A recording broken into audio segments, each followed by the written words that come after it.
Hello guys, আজকে দেখো আমার মেয়ের আবদারে তিনটে নতুন জিনিস করলাম। তিনটে জিনিস বানালাম।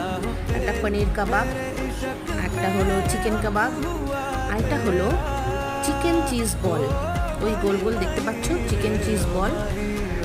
এগুলো সব তোমার ম্যারিনেট করে রেখেছিলাম পেঁয়াজ, আদা, রসুন দিয়ে, একটু টক দই দিয়ে, আর একটু তন্দুরি মশলা দিয়ে, একটু গরম মশলা দিয়ে সবটাকে ম্যারিনেট করে রেখেছিলাম। তো বানাচ্ছি দেখো এবার চিকেন চিজ বলটা। ওই বলের ভিতরে একটা করে একটু চিজ দিয়ে দিলাম টুকরো টুকরো করে, দিয়ে এবার জিনিসটাকে বানাবো, তেলে ফ্রাই করব আর ওগুলোকে সেঁকে নেব, ফ্রাইং প্যানে সেঁকে নেব। সেঁকে নিয়ে তারপর সার্ভ করবো গরম গরম।